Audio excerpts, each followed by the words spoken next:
Hi everyone. I know मुझे काफ़ी time हो गया एक हिंदी वीडियो आप लोगों से शेयर करने के लिए, और इसीलिए मैंने सोचा कि मैं एक छोटा सा वीडियो बनाती हूँ, स्पेशली जो हालात अभी चल रहे हैं उनको माइंड में रखते हुए। आई डोंट थिंक ऐसा कोई भी है इंडिया में जिसका कोई सगा संबंधी कोविड से इम्पैक्टेड नहीं हुआ है। तो सबसे पहले मैं अपने दिल से आप सबको कहना चाहती हूँ कि मैं आपका दर्द समझती हूँ, और मुझे जेन्युइनली सबका जो दर्द है वो महसूस हो रहा है इस वक्त। बहुत कठिन घड़ी है, हम सबको हेल्पलेस लग रहा है, हम सबको लग रहा है कि क्या करें और आगे हमें क्या करना चाहिए हमें पता नहीं है। पहली बार ऐसा हुआ है कि हमें ये लग रहा है, चाहे हम बड़े शहर में हैं चाहे हम छोटे शहर में हैं, हमें लग रहा है कि भगवान पे ही हमें भरोसा करना पड़ेगा। और अच्छी स्थिति नहीं है, बिकॉज़ चाहे किसी भी उम्र में हमारे जो प्रियजन जाते हैं, बीमार होते हैं या हमारी ज़िंदगी से हमेशा के लिए चले जाते हैं, हम उस चीज़ के लिए रेडी नहीं होते हैं। हम इसके लिए रेडी नहीं थे, और ये जो हुआ है ये अकस्मात हुआ, एकदम हुआ, और बहुत बुरा हुआ, बहुत ही ज़्यादा बुरा हुआ। पर्सनल लेवल पे भी मेरे दोनों पेरेंट्स, हम उन्हें बचा नहीं पाए, और मेरे पापा को तो हम ऑक्सीजन भी नहीं दे पाए, एक बेड भी अरेंज नहीं कर पाए। मम्मी के लिए बेड और आईसीयू हमने बहुत कुछ करके अरेंज भी किया, लेकिन हम उनको नहीं बचा पाए, और मेरे दोनों पेरेंट्स एकदम से चले गए, हम कुछ नहीं कर पाए। बहुत डिफ़िकल्ट है ये शॉक से निकलना, इस हेल्पलेसनेस से बाहर निकलना, इस गिल्ट से बाहर निकलना, इस रिग्रेट से बाहर निकलना। ये सब इमोशंस आएंगी, हम सबको आएंगी, और ये कलेक्टिव दुख जो है, जो हम सबका कलेक्टिव दुख है, सामूहिक दुख जो है, कि निराशा जो है, इससे बाहर निकलना आसान नहीं है, इसको टाइम लगेगा। तो मैं यही कहना चाहती हूँ कि at a human level I am really sorry that हम सबको ये देखना पड़ा, और मैं दिल से आप सब के लिए, आपके परिवारों के लिए, आपके प्रियजनों के लिए, आपके दोस्तों के लिए मैं दिल से दुआ करती हूँ कि हम इस सिचुएशन से जूझ पाएँ। मैं नहीं कहती कि इस सिचुएशन से हम निकल के हमारी लाइफ बेटर हो जाएगी, आई डोंट थिंक सो। अगर हम इस सिचुएशन से जूझ भी पाएँ, अगर हम दोबारा से ज़िंदगी की ओर भी जा पाएँ, मैं ये भी नहीं कह सकती आशा की तरफ, बट निराशा से थोड़ी दूर जा पाएँ, तो भी हमने एक स्टेप लिया है उसकी ओर। और उन सब के लिए जिनके फैमिलीज़ या फैमिली मेम्बर्स इम्पैक्टेड हुए हैं, अगर आपके इमोशनल लेवल पे आपको अगर मदद चाहिए तो फ्री ऑफ कॉस्ट आप मेरे साथ एक सेशन बुक कर सकते हैं, जिसमें मैं आपकी मदद करने की कोशिश करूँगी, क्योंकि यही काम मैं करती हूँ, जिसमें हम इस इमोशन को प्रोसेस कर सकेंगे। देखिए, दुख एकदम से तो जाता नहीं, और लॉस तो कभी भी पूरा नहीं हो सकता। जो गैप हमारी जीवन में अब आ गई है, उसके साथ हमें जीना पड़ेगा। ये गैप रहेगी, दिस गैप विल स्टे। सो मैं ये नहीं कहती हूँ कि गैप चली जाएगी, मैं ये नहीं कहती हूँ कि अच्छे दिन आ जाएंगे, मैं ये नहीं कहती हूँ कि हम ये भूल पाएंगे, हम कभी नहीं भूल पाएंगे। तो मैं कोई झूठा दिलासा किसी को नहीं दे रही, मैं खुद भी सोचती हूँ that things will never be the same, and जिस पे बीती है, जैसी बीती है, उसी को पता है। लेकिन हम ये कोशिश कर सकते हैं कि जो जीवन में हमारी जो दिनचर्या है, जो हमारा डेली रूटीन है, उसको हम किस तरीके से निभा पाएँ, क्योंकि हमें जीना है, और हमें अपनी ज़िंदगी में जो भी जिम्मेवारियां हैं, जो भी हमारी ज़िंदगी में अभी चल रहा है, उसको तो हमें निभाना है, हम उससे भाग नहीं सकते, और हम भागने वाले भी नहीं हैं। क्या हम सब खुश हो सकते हैं किसी दिन? कह नहीं सकते। क्या हमें दोबारा उम्मीद या विश्वास आ सकता है? कह नहीं सकते। लेकिन क्या हमें जीना है? बिल्कुल जीना है। तो जीने के लिए हमें ना चाहते हुए भी हिम्मत रखनी पड़ेगी। कोई होप ना होने पे, निराशा होने पे मन करता है कि क्या रखा है जीवन में, ऐसा लगता है। लेकिन हमें ये समझना है कि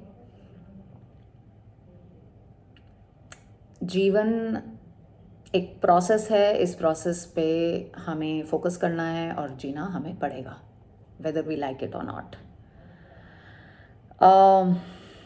मैं कोई ज्ञान देने नहीं आई हूँ, मैं बस ये रिक्वेस्ट करने आई हूँ कि अगर कोई दुखी है, परेशान है, फंसा हुआ है, तो मैं उसकी मदद करने को तैयार हूँ।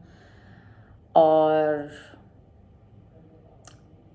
ये बात मैं बोलना चाहती हूँ कि मैं आप सबके साथ हूँ, मैं आप सबके साथ हूँ, in spirit, in emotion, in pen, I am with you. और मैं पूरी सिंसियरिटी से ये बात कह रही हूँ, तो आप मुझे प्लीज़ अपना ही समझिए। और अगर आपको कोई कमेंट शेयर करने हैं, कोई क्वेश्चन है, किसी की मदद करना चाहते हैं, बेझिझक रीच आउट कीजिए, क्योंकि ये टाइम है जब हम ये कर सकते हैं।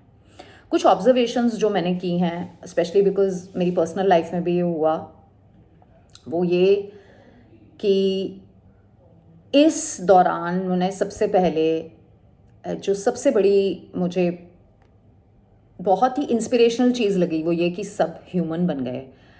पहली बार हमें एक दूसरे से कनेक्शन हुआ, लोगों ने सारी चीज़ें छोड़ के एक दूसरे की मदद करने की कोशिश करी। उसके लिए मैं आभारी हूँ जिन जिन ने मेरी मदद करने की कोशिश करी। I am really really grateful, deeply grateful. मेरे दर्द को लोगों ने अपना समझा और मुझे पहली बार ऐसा लगा कि हम सब साथ हैं। तो ह्यूमैनिटी की वो जो फीलिंग मुझे इस दौरान हुई, उसके लिए मैं बहुत ज़्यादा ग्रेटफुल हूँ और मुझे बहुत ज़्यादा आभार है आप सबका कि आपने साथ दिया और सब ने एक दूसरे का साथ दिया। हमारे देश ने, बाहर के देशों ने पूरी कोशिश करी।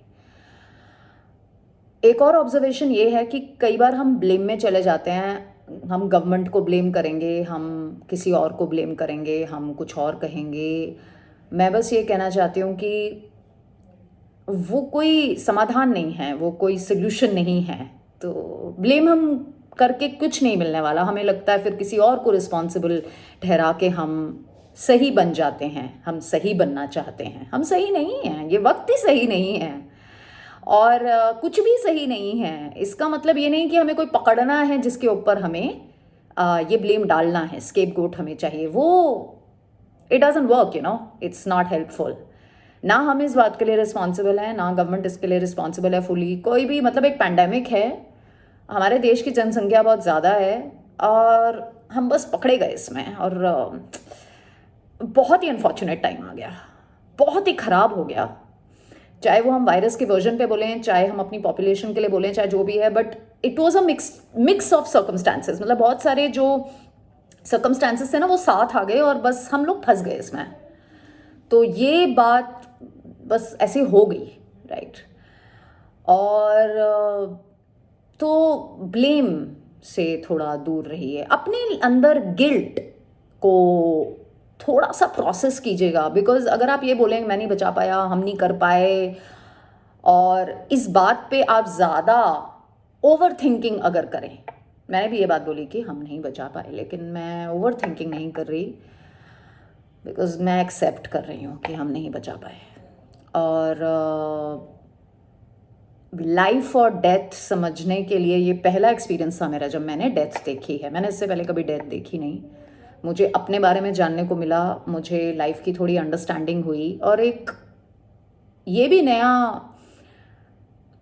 एक मेरे को पर्सपेक्टिव मिला कि लाइफ एंड डेथ दोनों ही इवेंट्स हैं जो एक्चुअली हमारे हाथ में नहीं हैं, नंबर 1।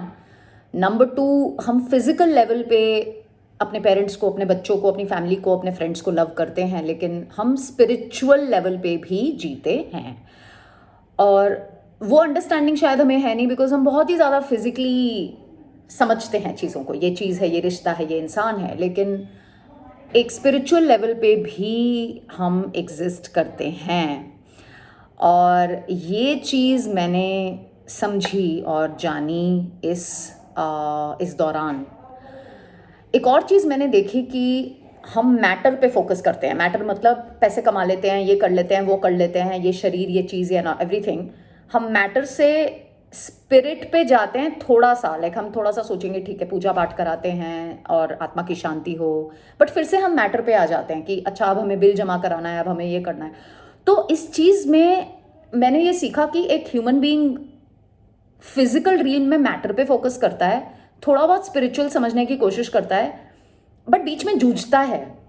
तो ये एक अच्छी अपॉर्चुनिटी है हमें ये समझने की कि हम जूझ रहे हैं दोनों चीज़ों में। ये एक अच्छी अपॉर्चुनिटी है समझने की कि हम एक ह्यूमन बीइंग है, तो हम फिजिकल ड्रीम में भी रहते हैं और हम स्पिरिचुअल ड्रीम भी समझने की कोशिश कर रहे हैं। बस यही कुछ चीज़ें मैं आप सबके साथ शेयर करना चाहती थी। आई होप आप सब ठीक हैं, आई होप आप सब सेफ हैं, अपना ख्याल रखिएगा।